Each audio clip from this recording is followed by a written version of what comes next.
Çështja është kështu.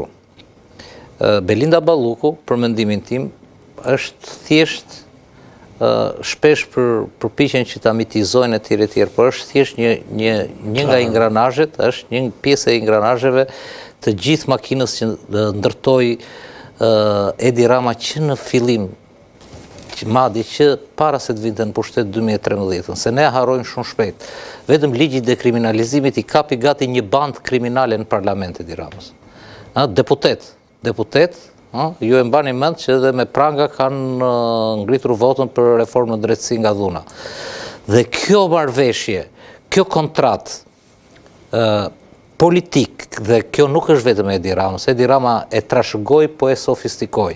Kjo kontratë e politikës me krimin, që më vonë u bë krimi organizuar dhe me shpejtësi u bë dhe biznes, madje dhe biznes i madh, kjo është një kontratë e cila ka funksionuar gjithmonë, rinovohet para zgjedhjeve, pas zgjedhjeve etj, sepse është cikli i mbajtjes së pushtetit, të pasurisë dhe i rikthimit.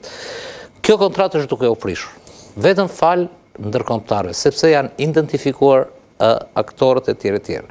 Dhe unë mund t'ju them, si gazetari vitri që kam lëvruar kronikën, mund t'ju them që Shteteve të Bashkuara të Amerikës, por dhe Gjermanisë, hap klapat këtu, nuk ka bërë ndonjëherë vaki që ministri i jashtëm i Gjermanisë të vi me avion special në Rinas, të takoj gjysmore apo treqerekore homologen Spiropalin dhe të shkoj të rrit 2 orë në SPAK.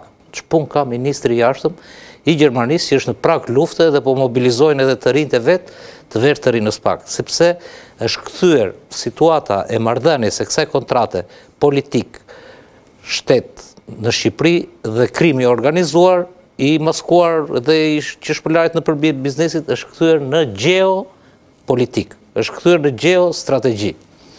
Dhe rasti Balluku është rasti më tipik dhe është, unë e kam thënë me atë shprehjen popullore, është huri ku ngeli Edi Rama. Por është simbolike kjo në këtë kuptim. Është vija e kuqe që Edi Rama nuk e kalon dot. Nuk është i lirë ta kaloj dot. Nuk ka leje ta kaloj dot. As ta menaxhoj, as të mbajë omertën, më dhe tani kjo klasë politike. Elitat, kastat, majtas djathtas të kësaj politike kanë zgjedhur rrugën e përballjes. Kanë zgjedhur rrugën e përballjes. Nëse e dekripton mesazhin për ditën e pavarësisë sekretarit të shtetit Rubio ka 2 fjalë kyç. Një fjalë kyç janë organizatat ndërkombëtare kriminale dhe fjala kyç tjetër është SPAK, GKK, institucionet ligjzbatuese. Besoj se ka fjalën për prokurorit që si di njëri që ekziston. Këto janë 2 pikat kyçe. Këto janë 2 pikat që i kujtojnë kryeministrit, kryetarit të opozitës. Urdhra? Nuk duke as fare si urim, po s'është era e parë. Që të zgjedhjet si ishte urim, domethënë komunikojmë vetëm me popullin shqiptar dhe aty as nuk zihen gojë qeveria.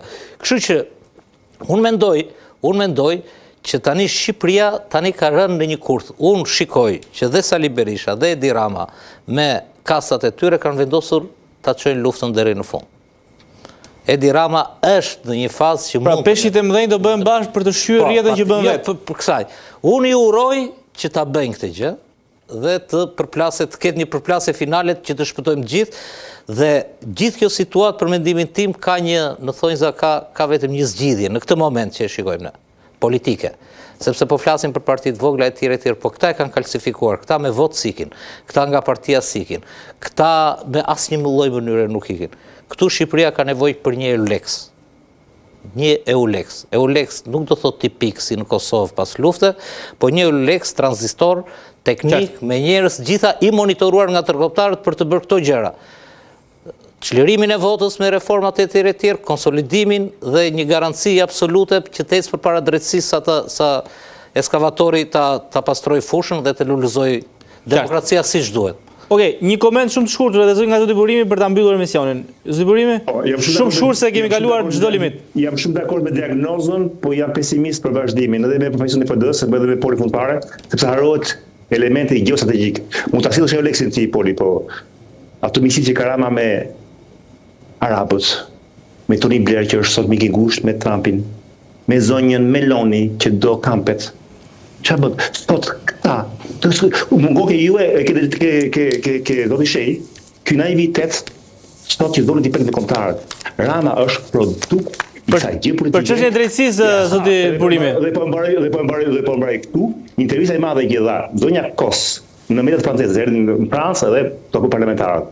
Dhe mundoti thoshte, e dim që janë korruptuar këto vende. Po e dini sa është Shqipëria tha, është sa Roma. E dini sa është Malizi tha, është sa Toulouse e Francës. Do të thënë që e dim janë korruptuar, po i mbajmë se na interesojnë. Por nuk presion mbi të kombëtar. Okej. Rama zbie kur, se Rama. Zoti Burimi, për pyetjen që ju bëra, keni e mbron zonja Meloni. Ju lutem, për çështjen e zonjës Balluku dhe reagimit të zotit Rama dhe kundër reagimit të zotit Berisha, keni një mendim? Jo, sa jam, diagnoza është komplet dhe një marrë shembull nga Ukraina e hoqë ky pse nuk ka që asgjë më tepër. Ky nuk. Çfarë referoni shembullin që solli zoti Krasniqi? Nuk pres nga Rama, dhe një herë nuk pres nga Rama, pres nga ndërkombëtarët, pres nga drejtësia të zbatoj me zonjën Balluku, atë që bëri me Velian, atë që bëri me Berishën, me Metën, ta arrestonte. Faleminderit zoti Burimi, zoti Krasniqi ju falenderoj shumë. Zoti Shehi, shumë faleminderit për prezantuar dhe mesazhet që ndan, disa ndër shumë faleminderit, kënaqësi, Poli gjithmonë kënaqësi. Nderuar shikues, jemi në fund programit, pas pak vjen emisioni Rreth e Qark me Xhevahi Qardakun, më tej do